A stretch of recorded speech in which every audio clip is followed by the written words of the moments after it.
नमस्कार, स्वागत है आप सभी का। आप देख रहे हैं R9 टीवी। आपके साथ मैं हूं पंकज रौतेला।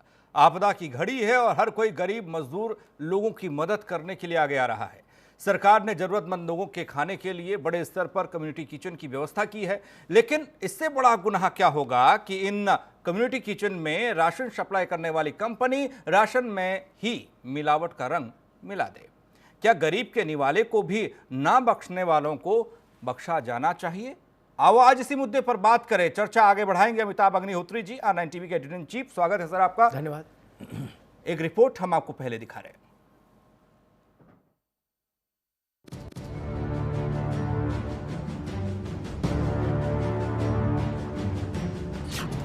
सब कमा रहे पुण्य, उसने कर दिया पाप। सब खिला रहे खाना, उसने खाना ही कर दिया खराब। कोरोना के इस काल में असहाय गरीब मजदूरों को 2 वक्त की रोटी भी बड़ी मुश्किल से मिल पा रही है। कोई भूखा ना रहे, इसलिए सरकार कम्युनिटी किचन के जरिए जगह जगह लोगों को खाना खिला रही है। लेकिन गरीबों के इस निवाले पर भी भ्रष्टाचारियों की नजर जम गई। राशन सप्लाई करने वाली फर्म ही बेशर्म और बेईमान हो गई। राजधानी लखनऊ में कम्युनिटी किचन के माध्यम से उन असहाय मजदूरों को भोजन और राशन सामग्री पहुंचाने का काम एक शांति भोग कंपनी को दिया गया था, जो मुरादाबाद की कंपनी थी। हम उन तस्वीर दिखाएंगे। हम मौजूद हैं राजधानी की एक जगह पर, जहां पर वो शांति भोग कंपनी को जो दिया गया था ठेका, आप देख सकते हैं वो घटिया माल की सप्लाई की गई थी। जो शांति भोग के खिलाफ कैसरबाग के थाने में लखनऊ में एडीएम प्रशासन ने FIR दर्ज कराया है कि जो ये सप्लाई की गई थी, इसमें जो आटा, दाल, चावल, गेहूँ, तेल और ये सब जो सप्लाई की गई थी, इसमें दाल की काफ़ी कम मात्रा जो है वो खराब थी। महामारी की इस मार में मुरादाबाद की मेसर्स शांति भोग की कंपनी का कारनामा देखिए। आटा, चावल, दाल, सरसों का तेल, नमक, हल्दी, धनिया, लाल मिर्च और आलू की जो किट बनाकर भेजी थी, उसकी क्वालिटी इतनी घटिया निकली कि खिचड़ी दाल भी खाने लायक नहीं। इस फर्म ने राजधानी लखनऊ के सदर, सरोजनी नगर, BKT, मोहनलालगंज और नगर निगम की कम्युनिटी किचन में राशन किट सप्लाई की थी। फिलहाल केसरबाग कोतवाली में इस कंपनी की कारगुजारियों का काला चिट्ठा दर्ज कर लिया गया। ई टेंडर के माध्यम से हम लोगों ने विज्ञप्ति की थी, और चूंकि दैवीय आपदा के लिए जो शासनादेश है माननीय मुख्य सचिव साहब का या उत्तर प्रदेश सरकार का या राजस्व विभाग का, उसके द्वारा ये था कि जो है उसको टेंडर प्रक्रिया को करके जो हमें लगभग जितने भी प्रवासी ऐसे लोग आ रहे हैं जो हमारे क्वारंटाइन पीरियड से पूरा करके छोड़े जाएंगे या जो हमारे यहाँ आश्रय स्थल में आएंगे और अपने घरों के होम क्वारंटाइन में जाएंगे, उनको सरकार ने सूखे राशन की किट उपलब्ध कराने के निर्देश दिए हैं। जो निर्धारित मानक थे उस मानक के अनुरूप सामग्री नहीं थी। फिर एडीएम सिविल सप्लाई साहब से उसकी जांच कराई गई। उन्होंने अपनी निविदा की शर्तों का और एग्रीमेंट का उल्लंघन किया था जो उन्होंने शर्त की थी सरकार के द्वारा और जिला प्रशासन के द्वारा, तो उस पर उनके विरुद्ध प्राथमिकी दर्ज कराई गई है। बहरहाल लॉकडाउन के इस आलम में तमाम लोग असहाय लोगों को खाना खिलाकर पुण्य कमाने की कवायद में लगे हैं। वहीं मेसर्स शांति भोग ने अपने पाप में गरीबों का निवाला भी नहीं छोड़ा। जरूरतमंद और गरीबों के इन गुनहगारों पर ऐसी कार्रवाई हो जो नजीर बने। Bureau report, R9 TV, Uttar Pradesh, Uttarakhand. वैसे गरीबों के हिस्से में हमेशा पत्थर कंकड़ वाली ही दाल रहती है, लेकिन महामारी के दौर में मानवता को भी भुला दिया गया, ऐसा लगता है। आज इसी पर बात होगी। अमिताभ अग्निहोत्री जी हमारे साथ मौजूद हैं और तमाम मेहमान हमारे साथ जुड़ रहे हैं। आलोक अवस्थी जी, प्रवक्ता BJP, दीपक महाजन जी, सामाजिक कार्यकर्ता हमारे साथ हैं, वर्षा वर्मा NGO संचालिका हमारे साथ है और स्टूडियो माया सिंह, सामाजिक कार्यकर्ता हमारे साथ हैं। मंडलायुक्त लखनऊ मुकेश मेश्राम जी हमारे साथ हैं। आप सभी मेहमानों का स्वागत है। अमिताभ जी, चर्चा की शुरुआत आपसे। गरीबों की दाल में भी भ्रष्टाचार का दीमक निकल गया। बड़े बड़े घोटालों और भ्रष्टाचार के बारे में सुना था, लेकिन गरीबों की दाल में भी भ्रष्टाचार। देखिए, मुझे लगता है कि जो शांति भोग है ये तो एक कंपनी है जी। इसके खिलाफ सामान्य मिलावट की धाराओं वाले मुकदमे से काम नहीं चलेगा ना। मुकेश जी बैठे हैं, कमिश्नर हैं लखनऊ मंडल के, मैं उनसे कहूंगा कि सामान्य मिलावट के जो कानून है वो मत लागू कराइएगा। असामान्य परिस्थिति है, असामान्य दंड होना चाहिए, उस दंड की मुनादी होनी चाहिए, उसकी गूंज गाजीपुर से गाजियाबाद और बस्ती से बहराइच तक होनी चाहिए। लगे ये नहीं कि पुलिस ने गोल गोल घुमा दिया, आख्या पर आख्या और फाइल पर फाइल चलती रही ना, या कुछ फाइन लगा दिया, नहीं, ये फाइन से छूटने वाला मामला नहीं। ये विषय हम केवल एक शाहजहांपुर की एक फर्म के चलते नहीं लेके आए। कई चित्र मेरे आंखों के सामने से इस 40-42 दिन के लॉकडाउन में गुजरे हैं। जहां जहां मैं हस्तक्षेप कर सकता था मैंने किया। एक बार मैंने स्वास्थ्य मंत्री से कहा था जी, जयप्रताप जी से, कुछ डॉक्टर्स ने मुझे खाने की तस्वीरें भेजी थी, मैंने उनको भेजी तस्वीरें, मैंने कहा कैसा खाना सप्लाई हो रहा भाई, कौन सप्लाई कर रहा है, उसको जेल में डालो। ये खाना डॉक्टर खाएगा और हम कहते कोरोना वॉरियर है, इसके ऊपर फूल बरसाएंगे हम जहाज से। एक वो दृश्य। एक बार मैं नोएडा से गुजर रहा था, पुलिस के एक पिकेट था, मैं गुजरा, वो लोग आ गए, उतार लिया गाड़ी से, 2 मिनट बात करना चाहते साहब, बताओ। मैंने भाई सोशल डिस्टेंसिंग रखते हुए बात करो, क्या है। उन्होंने कहा साहब जो खाना आ रहा है ये तो नोएडा की एक नामी कंपनी के सौजन्य से आ रहा है, तो इसकी क्वालिटी या इसका भुगतान तो कंपनी ही कर रही है। बोले हमारी खुराक का जो पैसा आ रहा है वो होगा, वो कहां जा रहा होगा, इसमें भी पड़ताल करनी चाहिए। कुछ क्वारंटाइन सेंटर से समस्याएं आई हैं, इससे कोई इनकार नहीं कर सकता। मुझसे स्वास्थ्य मंत्री ने कहा कि भाई साहब वक्त थोड़ा कठिन है, लेकिन निगाह में है लोग, अभी ज्यादा हड़कंप करने से फिर व्यवस्था और भी खराब हो सकती है, उनको समय पर चिन्हित करेंगे। मसला ये कि एक नहीं ना, इसके मूल में व्यक्ति की बेईमानी, धटकर्म और पापकर्म है। इसी को गौमांस खाना कहते हैं। इनसे अच्छे तो वो लोग जो भिक्षाटन पर जीवन जीते, डॉक्टर, सफाई कर्मचारी, नर्स, पैरामेडिकल स्टाफ के खाने का पैसा मार ले, वो गलत खाना सप्लाई कर दे, कम्युनिटी किचन में धोखाधड़ी कर दे फर्म। ये क्या है तमाशा? इससे ज्यादा शर्मनाक कोई स्थिति नहीं हो सकती। मैं तो कहूंगा जो भी दंड विधान में सर्वोत्तम किस्म का दंड हो, कठोरतम, वह सुनिश्चित हो, और नहीं हो तो अध्यादेश लाइए आज रात और बदलिए दंड विधान। लेकिन दंड ऐसा होना चाहिए कि रूह कांपे। ये टैक्स पेयर का पैसा जा रहा है भाई, किसी का व्यक्तिगत मामला है क्या? ये करोड़ों लोगों के टैक्स का पैसा है। सरकार के पास अपना कोई पैसा नहीं होता, सरकार टकसाल थोड़ी ना है। हमने कहा कि हमारे टैक्स के पैसे का इस्तेमाल इस रूप में अच्छे से हो, और जो लोग उसमें बाधा बन रहे तो दुष्ट दलन रघुनाथ कला की, उन दुष्टों का दलन होना चाहिए। वैसे तो सोचा भी नहीं जा सकता। बेईमान से बेईमान कारोबारी भी सोचता है कि चलो ये देश पर संकट है, विश्व पर संकट है, मानवता पर संकट है, सब कुछ दांव पर लगा है, इस वक्त तो ईमानदार हो लो, इस कठिन समय में तो राधे राधे कर लो। वहां भी बेईमानी का वायरस है, तो पहले तो इस वायरस की वैक्सीन खोजो। कोरोना की जब मिलेगी तब मिल जाएगी, इस वायरस की वैक्सीन खोजिए और तत्काल ऐसे ऐसे जो रोगी हैं उनके लगाइए।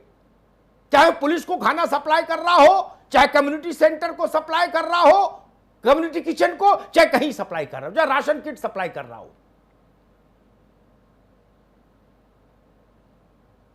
हमको मालूम है खुराक का पैसा कितना जा रहा है हमारा, और उसको रोटी कैसी मिल रही है ये भी मैं देख रहा हूं। रोज कई जगह से शिकायतें आई,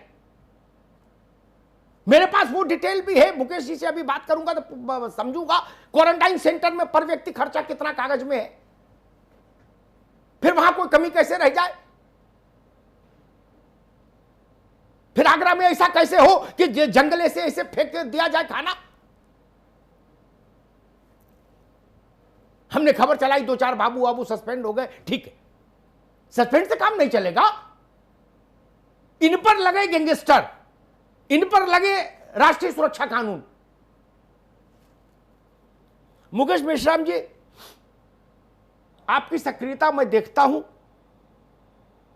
जमीन पर जाकर आप चीजों को देखने की कोशिश करते हैं, उनको एक दिशा देने की कोशिश करते हैं, लेकिन उस बीच में ऐसी घटनाएं भी आ जाती हैं।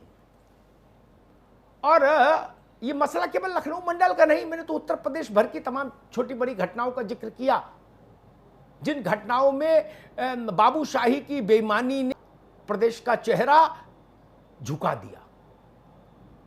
क्या किया जाए ऐसे लोगों के खिलाफ?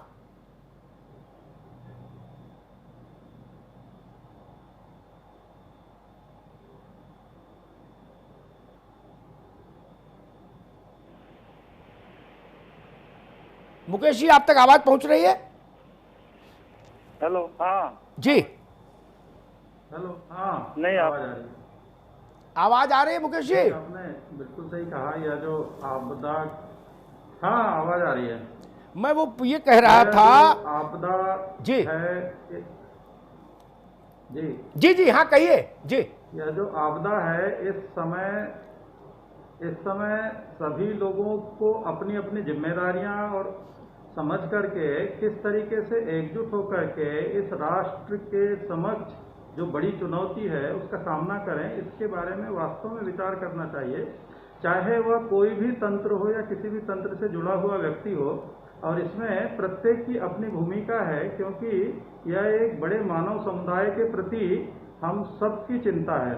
और जहां तक आपने कहा कि जो क्वारंटाइन सेंटर्स है, जहां से भी ऐसी शिकायतें आई, मैंने स्वयं विजिट किया है, और अब जो डॉक्टर्स या मेडिकल स्टाफ वहां पर है, जैसे मैं रायबरेली में हूं इस समय, और रायबरेली के तमाम कम्युनिटी किचन या क्वारंटाइन सेंटर की विजिट करके मैंने डॉक्टरों से स्वयं पूछा कि अब आपको कोई शिकायत तो नहीं है, सारा खाना जो मेन्यू है आप स्वयं बनाएं, और जो आपको अपनी चॉइस हो वह बताएं, वो हाइजीनिक हो, अच्छी क्वालिटी का हो, और साथ ही साथ आपके लिए पौष्टिक भी हो। तो इससे अब सहमत हैं। दूसरी तरफ हमने जो कम्युनिटी किचन है इतने अच्छे संचालित किए लखनऊ में भी कि डीएम, नगर आयुक्त, चाहे वीसी या हमने भी स्वयं कई बार चखा, उसको देखा कि भाई इसकी क्वालिटी ठीक होना चाहिए। और यही वजह है कि आपने महसूस किया होगा कि लखनऊ मंडल में एक आध घटना छोड़ करके ऐसी कोई शिकायत नहीं आई। जहां तक प्राइवेट कंपनियों का सवाल है, मिलावट, घटतौली या कम देने पर या किसी भी तरीके की बात संज्ञान में आने पर माननीय मुख्यमंत्री जी के स्पष्ट निर्देश हैं कि न केवल इसी एक्ट में कार्रवाई की जाए, बल्कि अगर लगता है कि एक समूह बना करके लोगों ने इसमें कहीं न कहीं अमानत में खयानत की है, तो उनके खिलाफ एनएसए, गैंगस्टर जो धारा लगाना हो लगाइए, तगड़ी कार्रवाई करिए।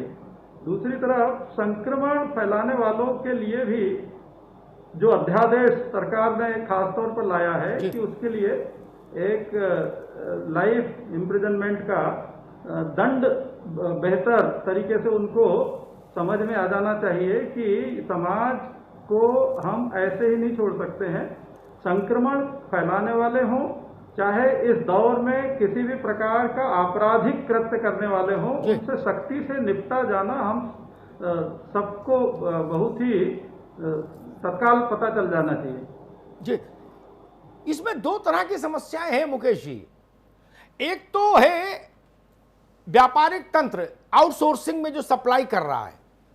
दूसरा तंत्र ये है सरकारी है, चाहे वो सीएमओ हो या और भी हो। मुझे तो उतनी जानकारी नहीं कि कौन आदमी डॉक्टरों के खाने का की फाइल पास कर रहा है, कौन किसकी फाइल पास कर रहा है, कौन पुलिस के खाने की फाइल पास कर रहा है। लेकिन जो भी सरकारी अधिकारी बाबू होगा, वहां भी उतना ही गड़बड़ घोटाला था। मैं तो उतनी बात कहता जितनी आंखों से देखता हूं। कागज मुझे समझ नहीं आता ज्यादा, जितना मैंने फर्स्ट हैंड सुना उतना आपसे बता दिया। यह भी उतना ही बड़ा पाप है। उन अधिकारियों के खिलाफ भी एनएसए लगना चाहिए, जेल जाने चाहिए, जिन्होंने संकट काल में भी चोरी चपाड़ी नहीं छोड़ी।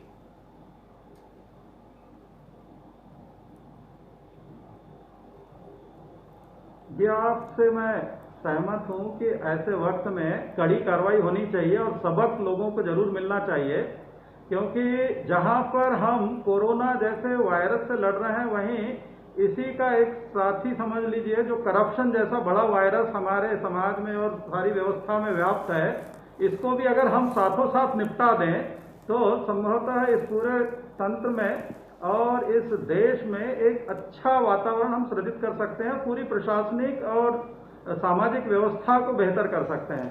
तो हमारे संज्ञान में जहां से भी शिकायत आई, हमने बहुत ही कड़े उपाय उसमें उठाए और बहुत कड़ा दंड का भी प्राविधान किया हुआ है और उनके खिलाफ हमने कार्रवाई भी की है। ऐसी बहुत सारी कार्रवाई अलग अलग जनपदों की हमारे पास में है। जितनी ईसी एक्ट में हमने एफआईआर दर्ज कराई है, एक एक जनपद में 15-15 लोगों के खिलाफ दर्ज कराई है, जिन्होंने गरीब लोगों के राशन में कहीं पर घटतौली की या कहीं पर कोई मिलावट की शिकायत आई या फिर कहीं पर गड़बड़ी की शिकायत आई, तो हर जनपद में कईयों को जेल भी भेजा गया है। और इसी तरीके से अन्य जो अनियमितता है उसमें लिप्त लोगों के खिलाफ भी अनुशासनात्मक कार्रवाई जो हमारे विभागीय तौर पर होती है वो भी हमने कराई है।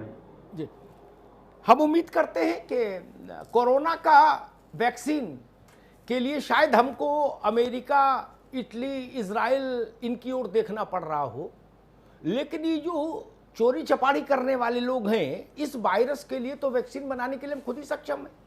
इसके लिए तो किसी की लैब की जरूरत है नहीं। कोरोना से जब जीतेंगे तब जीत लेंगे, पहले इससे ही जीत ले कि सिपाही के खाने का जितना पैसा अनुमन्य है योगी सरकार के द्वारा, उतने पैसे का उसका भोजन मिल रहा है कि नहीं मिल रहा, जो चौराहे पर खड़ा है, पहले यही सुनिश्चित करें। सफाई कर्मचारी है, डॉक्टर है, नर्स है, कंपाउंडर है, जो जान जोखिम में डाल रहे हैं, उन लोगों के प्रति हमारा सम्मान का भाव इन्हीं सब चीजों से जाहिर होगा ना। उनकी व्यवस्था, सुख सुविधा का हम कितना ख्याल रख पा रहे हैं। तो अगर हम उनका ही उपचार कर ले, उस वायरस का ही, तो मुझे लगता है कि एक बड़ी उपलब्धि हो जाएगी। मेश्राम साहब जी, बिल्कुल सही कहा। और आपको मैं बता दूं कि 500 रुपया प्रतिदिन के लिए जो प्रति व्यक्ति जो तय किया गया है, वह मैं समझता हूँ, जो मैंने बात की और बहुत सी जगहों पर जाकर के देखा, मेश्राम जी, इस समय सब्जियां काफी सस्ती है, क्योंकि बहुत सारे होटल, ढाबे बंद होने की वजह से, शादी समारोह न होने की वजह से व्यापक तौर पे उपलब्धता है। रकम को हमने चेक की, हाँ, मुझे वो रकम बताई थी। सरकारी कर्मचारियों ने ही, सिपाहियों ने, अधिकारी, डॉक्टरों ने, नर्सों ने, सफाई कर्मचारियों ने बताया था कि 500 रुपया शासन से अनुमन्य है। और उन्हीं लोगों ने, वो लोग भी सब जानकारी रखते हैं, उन्होंने मुझसे कहा सड़क पर मुझे रोककर कि भाई साहब ये बात आप उठाइएगा, एक बहुत नामी गिरामी फूड चेन है, मैं नाम नहीं लूंगा, उसका विज्ञापन हो जाएगा, उसके यहां जो सबसे महंगी सुपर डीलक्स थाली है, डीलक्स नहीं मुकेश जी, सुपर डीलक्स, जिसमें 56 भोग है, वो 360 रुपए की है। क्या हम दे रहे थे वैसा? 500 रुपया है? नहीं ना। हाथ कंगन को आरसी क्या, पढ़े लिखे को फारसी क्या। समस्या यहां पर है। कोरोना तो आया है, चला जाएगा, लेकिन ये कोरोना तो जवाहरलाल जी के समय से हम देख रहे हैं और चला ही आ रहा है। कट मारने वाली जो आदत है, और ऐसे असामान्य परिस्थितियों में भी कट मार रहे हैं, ये समस्या है। इसलिए मैं ये विषय आप पर छोड़ता हूं। आप लोग जो उच्च पदस्थ हैं, जो व्यवस्थापक की भूमिका में हैं उत्तर प्रदेश में, ये उनका भी इम्तिहान का काल है कि उनके अधीनस्थ जितना इलाका है, जितने अधिकारी हैं, वो ईमानदारी से काम करें। सरकार पैसा दे सकती है, कागज जारी कर सकती है, निर्देश दे सकती है, पूरी गिन के नहीं रख पाएगा कोई मंत्री। और 4 की जगह 3 पूरी रखने वाला आदमी अगर वहां बैठ गया गरीब के खाने में, तो वो 1 पूरी तो मार ही लेगा। वहां पर जांच रहे, वहां पर नियंत्रण रहे। मैं सिर्फ ये निवेदन करूंगा मुकेश जी, बहुत बहुत धन्यवाद।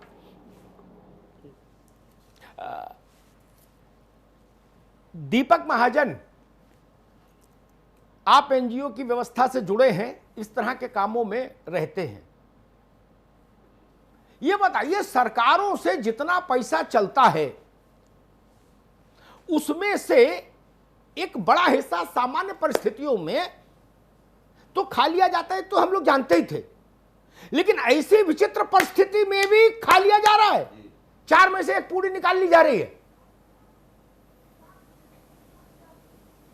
क्या किया जाए भाई?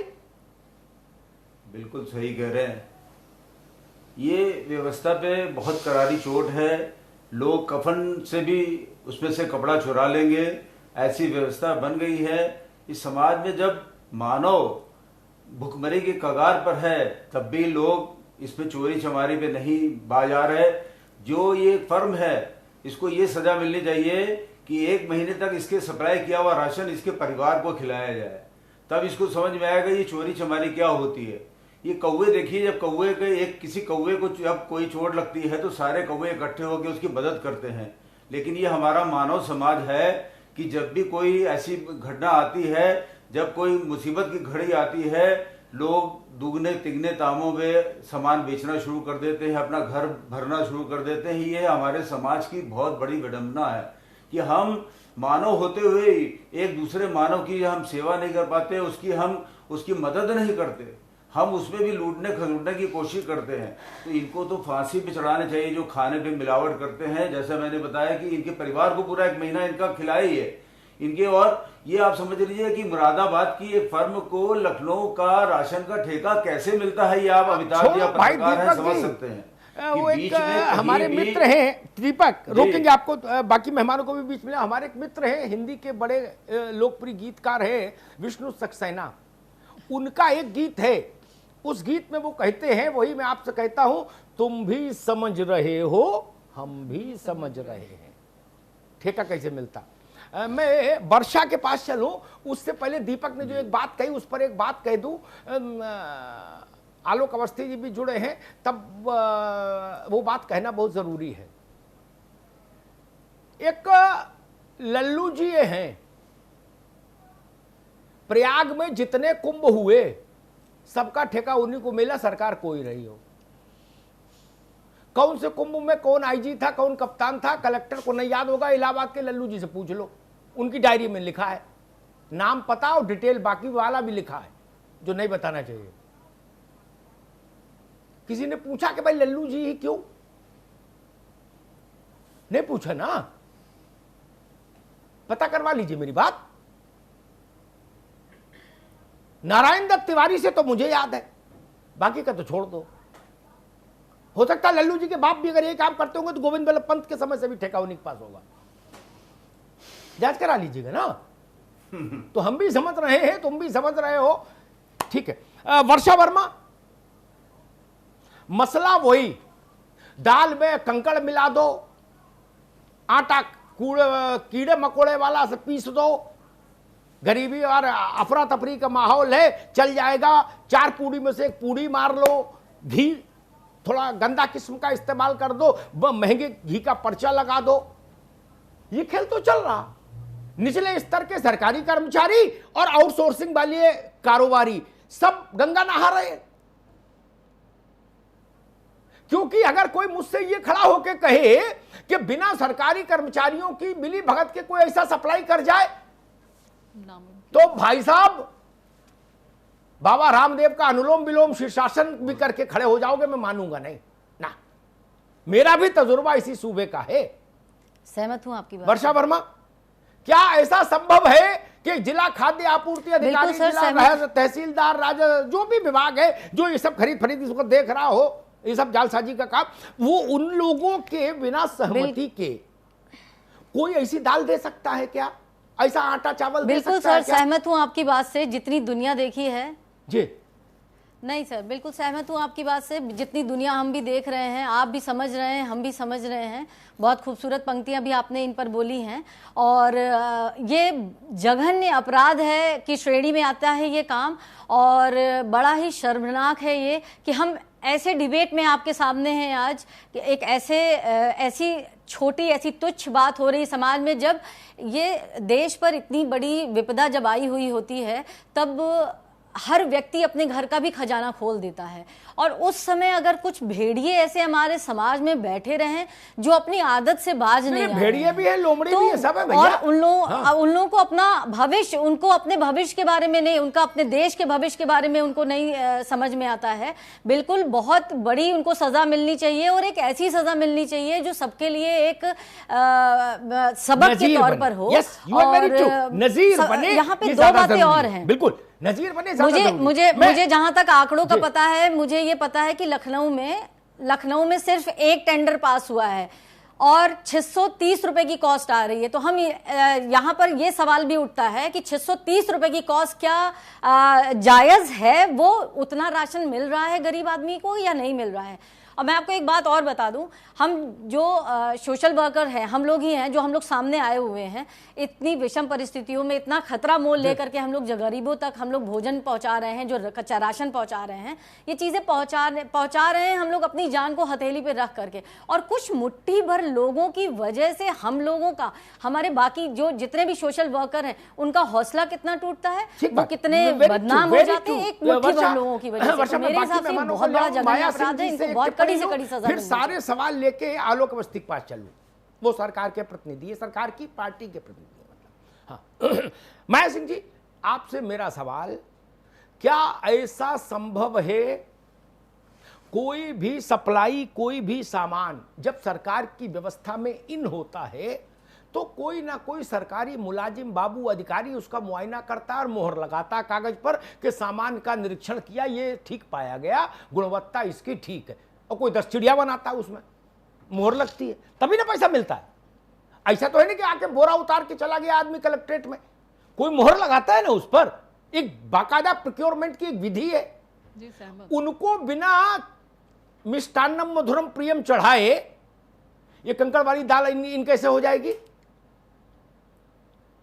इस कंकड़ वाली दाल को लखनऊ के गरीब गुरबे में ठेलने के लिए तो मिष्टान्नम मधुरम प्रियम चढ़ाना पड़ेगा ना बाबुओं को, नहीं कि उसके बिना हो जाएगी। तो देखिए अमिताभ जी, आपने एक बहुत अच्छी बात कही और बहुत अच्छा ज्वलंत मुद्दा है आज ये, और सबसे बड़ा अफसोस इस बात पे कि हमने ये बड़े मुद्दे पे बड़ी देर से बात करी, क्योंकि ये पिछले तकरीबन 1.5 महीना हो गया इस बात को, लेकिन जब भोजन मिलने लगा शुरू से, ये तभी से ये देखा जा रहा था जहां माया सिंह नहीं, देर से पूरी देर से उठा। मेरी जानकारी में जहां चीज आती थी मैं बिना टीवी के भी हस्तक्षेप कर देता। नहीं, अभी आपने बोला, लेकिन ये शुरू से हो रहा था और आपने बिल्कुल सही पकड़ी जड़ कि ये एक बहुत भ्रष्टाचार का नेटवर्क। देखिए आज हम विषम परिस्थितियों में हैं, कोरोना वाली परिस्थितियों में फंसे हैं, बात कर रहे हैं, लेकिन जो हमारा भ्रष्टाचार का तंत्र है, सरकारी तंत्र है, जिसकी देखरेख में ये सब छोटे भ्रष्टाचारी पल रहे हैं, ये बहुत पुरानी समस्या है। मुझे नहीं लगता कि शायद कोरोना खत्म हो जाएगा और ये भ्रष्टाचार का कोरोना हमारे देश से जब पहले दिन से हम इसे देख रहे हैं खत्म होगा। लेकिन चूंकि आज वैसे वर्षा ने कहा, ऐसे बहुत सारे नॉन एनजीओज हैं जो काम नहीं करती, वो एज ए वॉलंटरी भी बहुत लोग काम कर रहे हैं जो रजिस्टर्ड संस्थाएं नहीं हैं। हाँ। वो लोग अच्छे से काम कर रहे हैं, लोग वॉलंटरी कंट्रीब्यूशन पैसा इकट्ठा करके, लेकिन जहां सरकारी फंड की बात आती है ये सारी समस्याएं वहां जड़ से पैदा होती हैं। जैसे आपने कहा, ये एक बहुत बड़ा नेटवर्क चैन होता है फंडिंग का कि भाई आप करो साइन, एक बाबू ने करा, ऐसा नहीं है उसके ऊपर सरपरस्ती के हाथ किसी का होगा तभी वो इतनी जोखिम बड़ा काम कर रहा है, क्योंकि उसके देखिए आप इस तंत्र को समझते हैं, हम लोग इस पर बहस करते हैं। ये पहला वो दुकान नहीं है। आप देखिए पूरे उत्तर प्रदेश की अगर बात करें तो ये सभी जगह से इस तरह की समस्याएं आ रही हैं। आप थोड़े दिन उसको, आपने बोला ना रासुका लगाइए तब पता लगेगा, लेकिन वरना वो कुछ समय के उससे नजीर वगैरह दिए वो जेल से छूट जाएंगे, वो उनसे पर कोई कागजी कार्रवाई नहीं होगी, उनके पास एक्सक्यूज बहुत होंगे।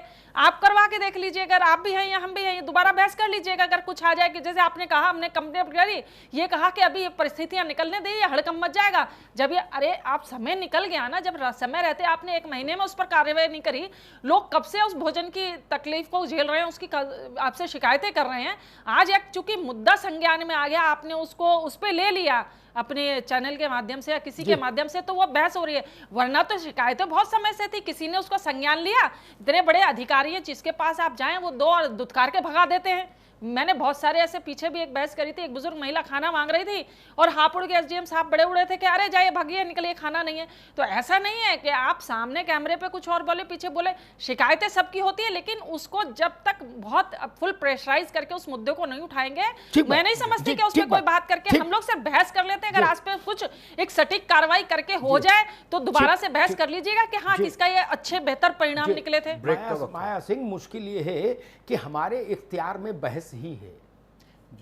हमारे इख्तियार में कार्रवाई होती तो बहस नहीं करते। तो वही तो कहते हैं, कार्रवाई नहीं होती, नक्कार खाने में तूतियां गूंजती रहती हैं। अमिताभ जी, कोई नहीं बोलता है, गरीब की आवाज कौन सुनता है? ऐसा भी नहीं है। अभी हमारी आवाज पर इतनी परमात्मा की कृपा है कि वो नक्कार खाने में तूती की आवाज नहीं रही। जहां उसको जाना चाहिए वो वहां गई भी, और वहां से इको होके वापस भी लौटी। उत्तर प्रदेश में लोग इस बात को जानते हैं। आलोक अवस्थी जी, बड़ी सरल बात भाई, जिले में, कस्बे में, शहर में, तहसील में कोई तो होगा सरकारी मुलाजिम जो ये सब झोला झंगड़ देखता होगा कि भाई क्या सामान आया, क्या नहीं आया, क्वालिटी कौन सी है, नहीं है। नहीं, कोई ये भी देखता होगा कि डॉक्टरों के लिए 500 रुपया डाइट है और ये 80 रुपये वाला जो बंडल आया है खाने का, ये सप्लाई हो रहा है, तो कोई तो दस्तखत करता होगा, देखा था कि नहीं। ऐसी समस्याएं वो 10 जगह से ही क्यों ना आए, वो सरकार के तमाम बड़े प्रयास, मुख्यमंत्री जी की तत्परता, उदारता कि भाई चाहे जितना पैसा खर्च हो, कोरोना वॉरियर्स के लिए बढ़िया व्यवस्था हो, क्वारंटीन में अच्छी व्यवस्था हो। जो लोग क्वारंटीन में जा रहे हैं वो जेल काटने तो जा नहीं रहे, सरकार ने तो आदेश जारी कर दिए, लेकिन वो निचले स्तर पर जब ऐसी दुर्घटनाओं के शिकार हो जाएंगे आदेश, तब तो फिर ऐसी समस्या आएगी। कोई शांति गोपाल क्या है, शांति भोग और कौन भोग नहीं। आलोक जी, अमिताभ जी, बड़े विषय आप अच्छे उठा रहे हैं, इसमें आपको बधाई। लेकिन आपको ये नहीं भूलना चाहिए कि उत्तर प्रदेश के मुख्यमंत्री योगी आदित्यनाथ हैं, जो बेहद ईमानदार हैं और बेईमानों की खाल खींच देते हैं। जहां तक कि ये लखनऊ का प्रकरण है जो आपने बताया, 2 तारीख को इसका टेंडर हुआ था, 3 तारीख को इनको आदेश दिया गया और इन्होंने सप्लाई करी। सप्लाई होने से पहले ही जब आते हैं सामान, उसकी जांच होती है और जांच में ही इनको पकड़ा गया और 4 तारीख को इनके खिलाफ एफआईआर कर दी गई। तो पहली चीज तो जो सरकार की मंशा पे आप सवाल उठा रहे हैं, ये पूर्णतः गलत है। इसी सरकार ने चेकिंग करी, इसी सरकार ने ही उनके खिलाफ एफआईआर भी करी है और उनकी सारी जितनी भी उनकी आदेश बनी थी सब जब्त कर ली है और उनका माल भी जब्त कर दिया है जी। तो पहली बात तो कोई यहाँ पे भ्रष्टाचार भी नहीं हुआ है और ना ही कोई जो है कोताही हुई है, इसलिए क्योंकि पहले जांच करी जाती है, उसके बाद ही जाके चीजों का बंटवारा किया जाता है।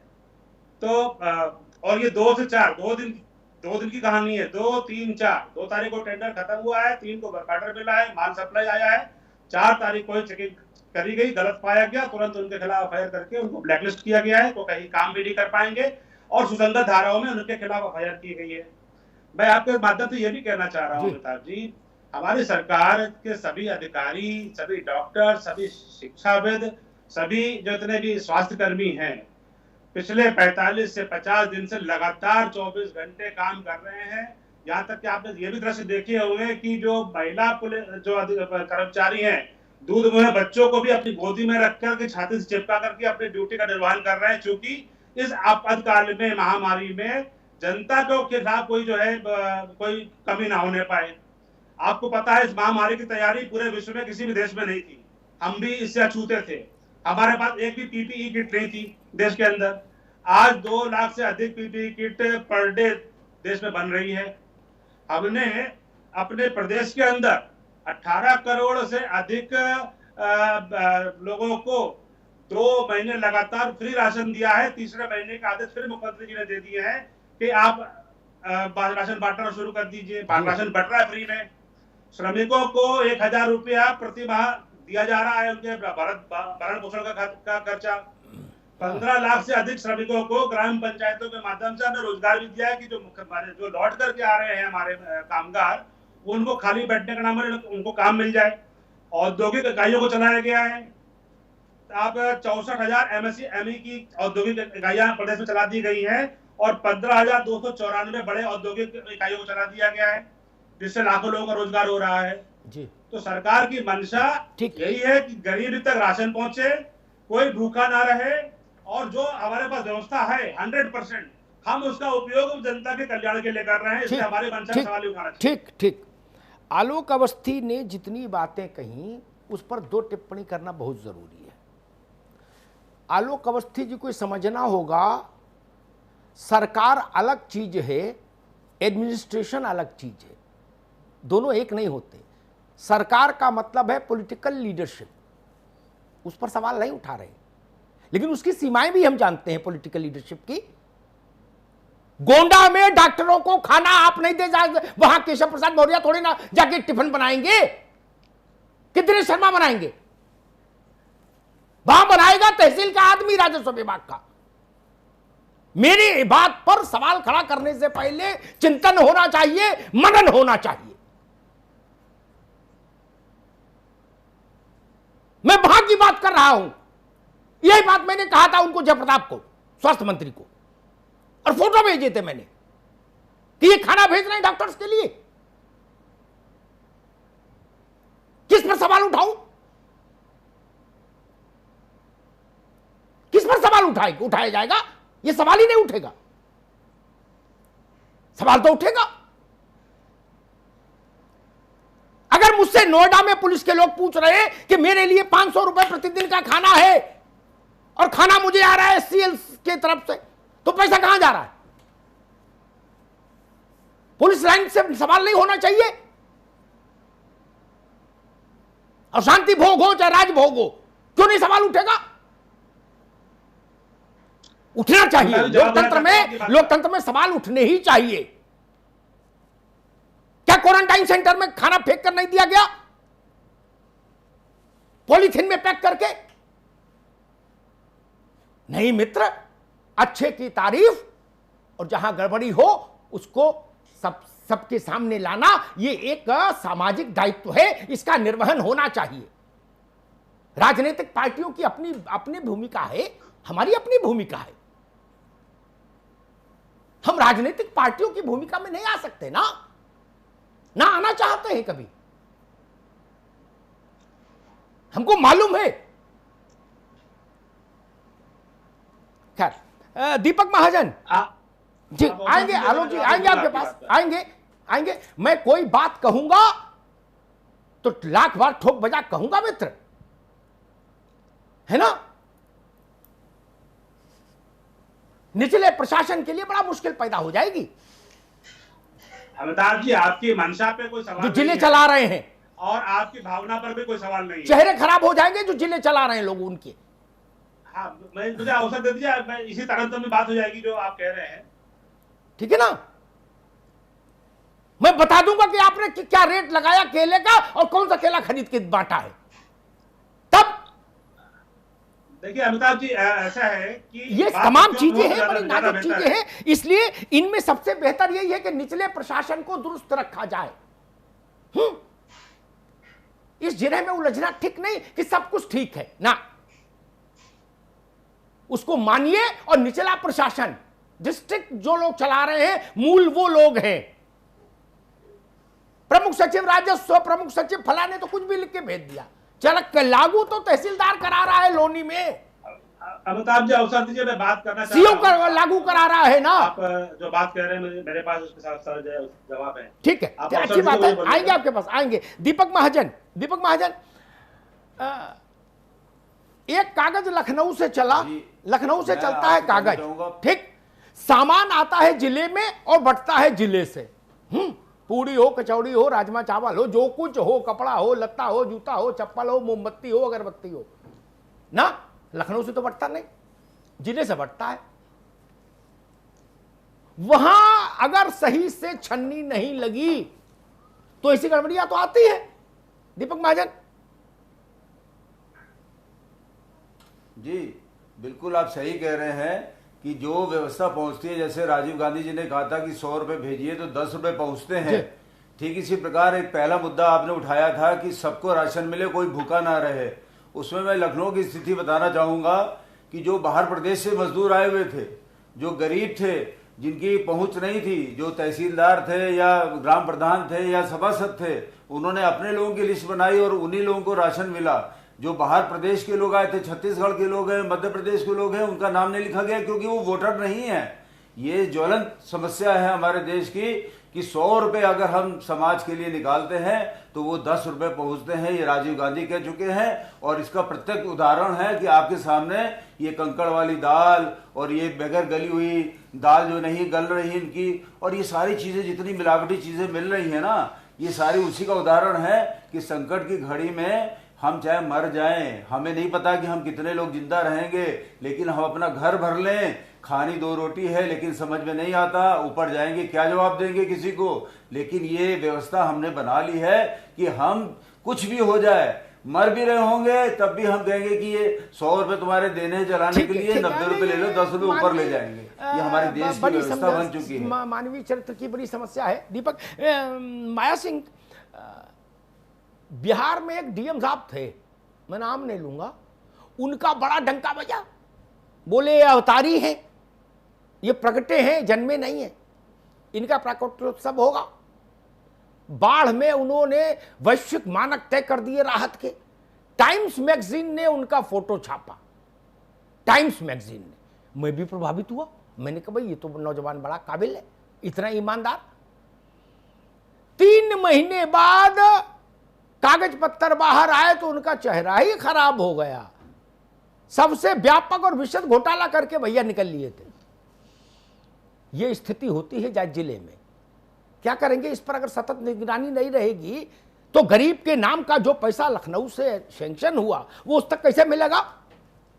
हमने मान लिया राशन वाला घटतौली करने पे आमादा हो जाए तो कौन सी सरकार उसको रोकेगी और कैसे कहां तक रोकेगी? एक गांव है क्या?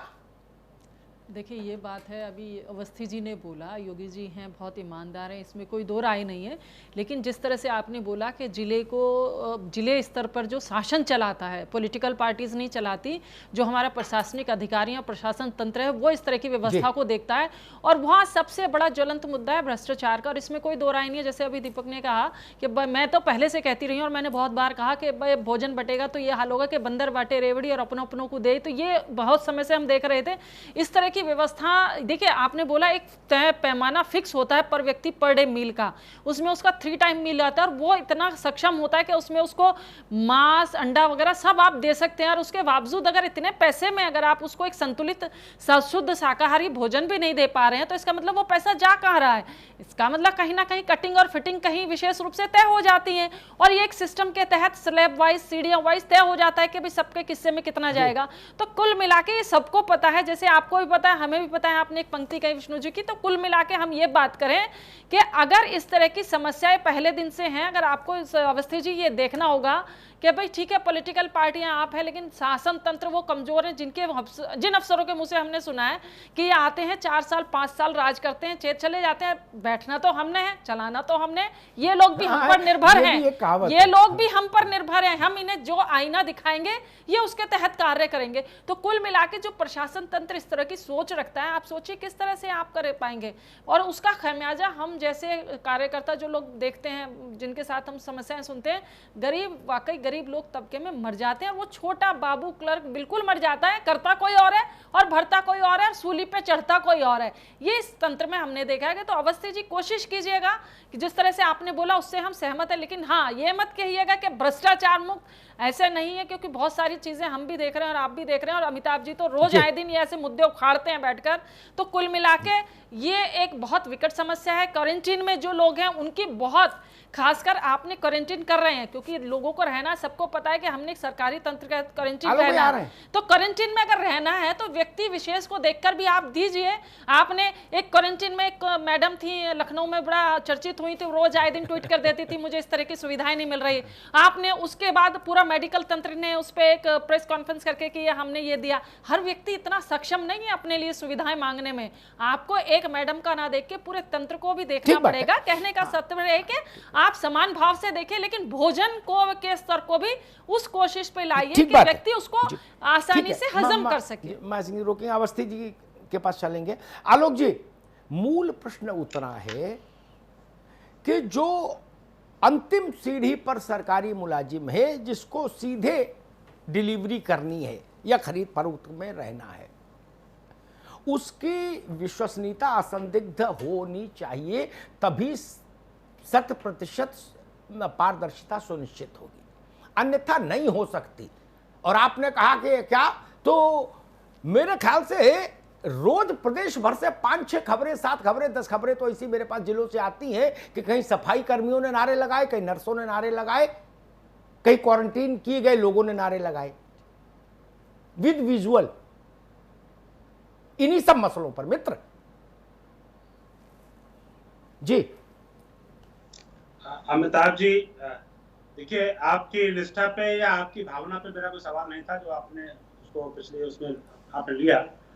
आप एक अच्छे जर्नलिस्ट हैं, देश प्रदेश सबकी है, आप जानते हैं कहाँ पे क्या है। लेकिन मेरा साफ साफ कहना है कि परिस्थितियां अब पहले वाली बदल चुकी हैं। जो हमारे मित्र अभी दीपक महाजन जी कह रहे थे राजीव गांधी की बात कि 100 रुपए चलता था, 10 रुपए पहुंचता था, जी जी, उसमें प्रधानमंत्री राजीव गांधी थे, सरकारें कांग्रेस की थी। कांग्रेस का यही तरीका था कि योजनाएं बनाओ, पैसा अलॉट कराओ और सारा रुपए जेब में रखो। अब प्रधानमंत्री मोदी हैं, प्रधानमंत्री मोदी के खाते में जो जानते हैं आप, सीधे खाता बिना किसी बिचौलिए के हर व्यक्ति के खाते में रुपया जाता है।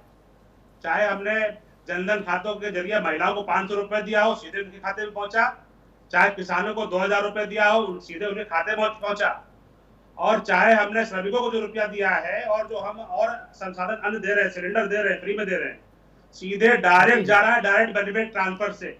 इसलिए ये बात तो धारणा निकाल दीजिए कि जो 100 रुपए चलता था 10 रुपए आता है, आज 100 रुपए चलता है दिल्ली से, तो 100 रुपया सीधा सीधा पहुंचता है। हमने गुंजाइश ही खत्म कर दी बीच में कि कोई आदमी इसमें जो है बिचौलिया आ पाए।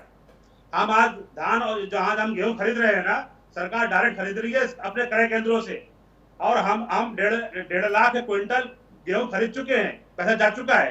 पिछले सीजन में 55 लाख मीट्रिक टन हमने गेहूं खरीदा था, और एक भी पैसा बिचौलियों को नहीं गया, सारा पैसा डायरेक्ट किसान के खाते में गया।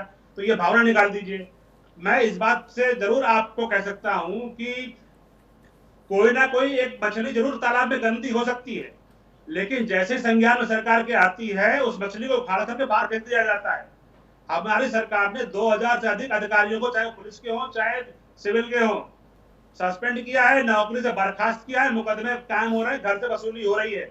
कभी भी आपने सुना नहीं होगा कि आईएएस अफसरों के खिलाफ या आईपीएस अफसरों के खिलाफ किसी शासन की हिम्मत पड़ी हो कि उनके खिलाफ कोई कार्रवाई करी जाए।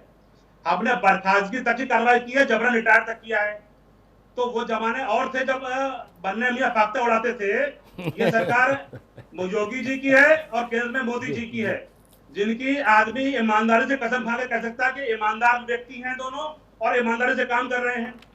तंत्र हमारे पास जो है वो पिछले 15 साल वो भी लाया है, लेकिन हमने उसमें बहुत बेहतर कर लिया है, छटनी कर दी है। और आज मैं आपसे कहता हूं, कोई गलत आदमी जरा बताएंगे उस पर तुरंत कार्रवाई होगी, और कठोरतम कार्रवाई हो रही है। ये भी नहीं हो रही है कि हम खाना लीपापोती कर रहे हो। आज अगर डॉक्टरों पर हमला कर रहा है, उसके खिलाफ कार्रवाई नहीं हो रही है। हम आईपीसी धाराओं में भी कार्रवाई कर रहे हैं, उसके ऊपर एनएसए भी लगा रहे हैं। तो निश्चित आप सोचिएगा कि जानकारी हमारे पास आ गई। ठीक है आलोक अवस्थी जी, ठीक है, रोक रहा हूं मैं आपको, संपादकीय वक्त हो चला है टिप्पणी का। अमिताभ जी प्लीज। देखिए, मूल विषय क्या था? मूल विषय इतना था, सरकार और प्रशासन के अंतर को जब तक राजनीतिक दल नहीं समझेंगे, तब तक ऐसी गलतफहमियां बनी रहेंगी। जी, सरकार एक राजनीतिक पार्टी को से जन्म लेती है ना, जिसमें मंत्री और मुख्यमंत्री या केंद्र है तो प्रधानमंत्री होते हैं। ब्यूरोक्रेसी या जिसको एडमिनिस्ट्रेशन बोलते हैं, वो अलहदा चीज है। और भारत की जो व्यवस्था है, उसी में उत्तर प्रदेश की व्यवस्था है। ऐसा तो नहीं उत्तर प्रदेश की व्यवस्था जापान के नियमों से संचालित होगी, जो भारत के नियमावली है उसी से संचालित उत्तर प्रदेश, उसी से छत्तीसगढ़, उसी से मध्य प्रदेश। उस व्यवस्था में ब्यूरोक्रेसी के पास बहुत सारी ताकतें हैं, एक। और ताकतों के अलावा दूसरा एक और अच्छा है ये कि उतना बड़ा वो है तंत्र, ये सिस्टम है, जरूरतें हैं, और जब महामारी हो जाए तो इतनी अफरा तफरी हो जाती है कि राजनीतिक नेतृत्व तो कोई भी हो उसकी डिपेंडेंसी ब्यूरोक्रेसी पर ही रहेगी। डिलीवरी मैकेनिज्म तो वही है। मान लीजिए आज मैं मुख्यमंत्री हूं और मैंने कहा कि भाई सबको ऐसा करो, तो कौन करेगा? बाबू ही करेगा ना, सरकारी मुलाजिम भी करेगा, दरोगा करेगा, सिपाही करेगा, तहसीलदार करेगा, वही लोग करेंगे, पटवारी। ऐसा तो संभव नहीं कि सरकार में बैठा सरकार ये फैसला कर दे कि मेरी पार्टी के लोग सबको पैसा ट्रांसफर करेंगे। उनको तो पासवर्ड नहीं मिल सकता ना ना, वो स्वैच्छिक कार्य कर सकते हैं एनजीओ के तौर पर, लेकिन ऐसा तो हो नहीं सकता कि वो सरकार के बिहाफ पर काम करने लगे और रिप्लेस कर दें ब्यूरोक्रेसी को। नहीं ना, समस्या वहां पर आती है। ब्यूरोक्रेसी भी आवश्यक हिस्सा है, इससे भी इनकार नहीं कर सकता मैं। सब अच्छे हैं ये भी नहीं मान सकता, और सब खराब है ये भी नहीं मानता कभी। तब क्या रास्ता निकाले बीच से? तब रास्ता ये निकलना चाहिए कि जहां जहां कमियां हैं, जहां जहां छेद हैं, वहां वहां एमसील लगाते चले। लेकिन वो एमसील लगेगा तभी जब हम पहले खुले दिमाग से कमी पर चर्चा कर लेंगे। अगर 4 जिले के डॉक्टर्स ने भी मुझे कभी फोटो भेजी अपने खाने की और उस पर चिंता जताई, तो इसके पीछे जिम्मेदार तो है ना तंत्र। वो सीएमओ देखता हो, डिप्टी सीएमओ देखता हो, मुझे पता नहीं। मुझे बताया गया था कि शायद सीएमओ साहब ही देखते हैं ये खाना पर्ची सब। क्यों भाई, 500 रुपए कम है क्या? क्यों नहीं अच्छा खाना मिला? फिर वही बात आती है, क्वारंटाइन सेंटर्स में चाहे 10% ही सेंटर रहे हो जहां अव्यवस्था रही हो, क्यों रहेगी अव्यवस्था? जब पैसा पूरा गया, प्लान पूरा मुकम्मल गया, तो अव्यवस्था क्यों है? और क्यों क्षम्य हो अव्यवस्था? वो हमारे परिवार के लोग हैं जो क्वारंटाइन में हैं, वो अपराधी थोड़ी ना कि जेल में ठूस दिया उनको टीवी भी मिलना चाहिए, अच्छा बिस्तर भी मिलना चाहिए, समय पर 2 वक्त खाना मिलना चाहिए, चाय मिलनी चाहिए, अदरक मिलनी चाहिए, आंवला मिलना चाहिए, कच्ची हल्दी मिलनी चाहिए। क्या दिक्कत है? जनता का टैक्स का पैसा है, अधिकारियों का तनख्वाह का पैसा तो है नहीं कि उनकी कृपा पर निर्भर हो। ये मूल विषय है जी। इन मूल विषयों पर जब तक हम नहीं चिंतन करेंगे, और एक अंतिम बात कहूंगा, छोटा मोटा अनुभव हमको भी है।